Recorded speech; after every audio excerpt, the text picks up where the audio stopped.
తెలంగాణలో పోటీ చేస్తోంది. అయితే లోక్సభ అభ్యర్థిగా సికింద్రాబాద్ నుంచి బరిలో ఉన్నటువంటి శంకర్ గౌడ్ మన దగ్గర ఉన్నారు. అభ్యర్థిగా సార్ ఎట్లా నామినేషన్ వేయడం జరిగింది, ఎట్లా ప్రచారంలో ముందుకెళ్ళబోతున్నారు, ఎట్లాంటి వ్యూహంతో?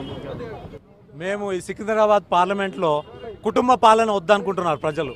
కుటుంబ పాలన అంటే ఏ రకంగా అయితే మంత్రిగా ఉన్న ఒక ఎమ్మెల్యే సనత్నగర్ ఎమ్మెల్యే అలా అబ్బాయికి ఇచ్చాడో అదే రకంగా రాబోయే రోజుల్లో కుటుంబ పాలన ప్రతి పార్లమెంటు ఇదే రకంగా కాబోతుంది. అదే రకంగా మీరు దళితులకు మాత్రం అవకాశం ఇయ్యరు. పెద్దపల్లిలో ఏదైతే అన్యాయం జరిగిందో వివేక్ గారికి మీరు దళితులంతా అన్నదమ్ములుగా ఏకమై ఈరోజు పోరాటం చేసే టైం ఆసన్నమైంది. మనం ఈ ప్రభుత్వం మీద దండయాత్ర ఈ రకంగా ఓట్ల రూపంలో చూపించాలని నేను మనసు పూర్తిగా V6 ఛానల్ ద్వారా కోరుకుంటున్నాను. చాలా మందికి ఇవ్వలేదు కదా. జనసేన పార్టీలో ఈరోజు అనేక యువకులే కాకుండా మహిళలు, వృద్ధులు, అదే రకంగా అడ్వకేట్లు, డాక్టర్లు, మెడికల్ స్టూడెంట్స్, అదే రకంగా ఇంజనీర్లు అనేక మంది మద్దతు ఉంది. మాకు ఆల్రెడీ ఇక్కడ ఈ రాష్ట్రంలో 12 నుంచి 15 లక్షల మెంబర్షిప్ ఉంది. అందులో సికింద్రాబాద్ అయితేంది, మల్కాజ్గిరి అయితేంది, ఖమ్మం అయితేంది, నిజామాబాద్ అయితేంది, మా ఒక్క ఉనికిడి ఈ యొక్క ఓటింగ్ ద్వారా మేము తెలియపరుస్తామని. పవన్ కళ్యాణ్ గారు ఎప్పుడు వచ్చి ప్రచారం చేస్తున్నారు? ఆల్మోస్ట్ 8 చోట్ల పోటీ చేస్తున్నట్టుగా సమాచారం కాబట్టి మేము ఇక్కడ పోటీ చేస్తున్నాము. మేము 100% గెలుస్తున్నాము. సికింద్రాబాద్ పార్లమెంట్ అయితేంది, మల్కాజ్గిరి అయితేంది, మా ఒక్క ఓటు ద్వారా మేము ఈ ప్రభుత్వానికి తెలియపరుస్తాం మా బలం ఎంతుందో అనేది. టీఆర్ఎస్, కాంగ్రెస్, మిగతా పార్టీలన్నీ కూడా దాదాపు ధనబలంతో ముందుకెళ్తున్నాయి. మీరు ఎవరి నమ్ముకొని ఏ రకంగా మీరు పోటీలు? అంటే ఇప్పుడు మార్పు వచ్చింది. మీరు ధనం పనిచేయదు, ధనం చూసుకుంటారు. ధనం చూసుకుంటే పనులు ఏం చేయరు.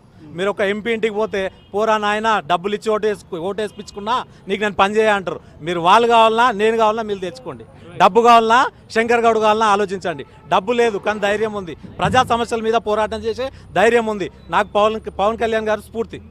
గతంలో ప్రజారాజ్యంలో పనిచేశారు, ఇప్పుడు జనసేనలో పనిచేశారు. ఎలా అనిపిస్తుంది మార్పు అప్పటికిప్పటికి?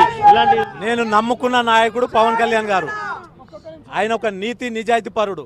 ఈరోజు భారతదేశంలో చూసుకున్నట్టయితే పవన్ కళ్యాణ్ గారు అంత నీతి నిజాయితీ పరుడు మనకు ఎక్కడ ప్రపంచంలో ఉండడు. ఆయన చేసే పద్ధతులు కానీ, ఆయన చేసే మంచి పనులు కానీ ఈరోజు యువతకు స్ఫూర్తి అయ్యి లక్షలాదిగా ఎక్కడ చూసుకున్నా, మీరు మొన్న కొండగట్టు హనుమాన్ టెంపుల్ పోతే వేలాదిగా, అదే రకంగా ఖమ్మంలో మీటింగ్లు పెడితే లక్షలాదిగా, అదే రకంగా నల్గొండలో పోతే వేలాదిగా ఆయన ప్రచారానికి బ్రహ్మరథం పట్టిరు. అది మీకు తెలిసిన విషయమే.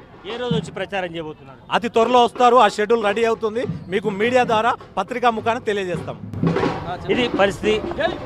శంకర్ గౌడ్ చెప్పడం జరుగుతుంది, ఖచ్చితంగా నేను విజయం చేస్తాము. పవన్ కళ్యాణ్కు ఉన్నటువంటి దాదాపు లక్షలాది అభిమానులు తన వైపు ఉన్నారు. అదేవిధంగా బడుగు బలహీన వర్గాలకు సంబంధించినటువంటి తనను ప్రజలు గెలిపిస్తే ఖచ్చితంగా ప్రజాసేవలో మునిగి తేలుతానటువంటి అభిప్రాయాన్ని వ్యక్తపరుస్తున్నారు. కెమెరా పర్సన్ అభిలాష్తో నరేందర్, V6 న్యూస్, హైదరాబాద్.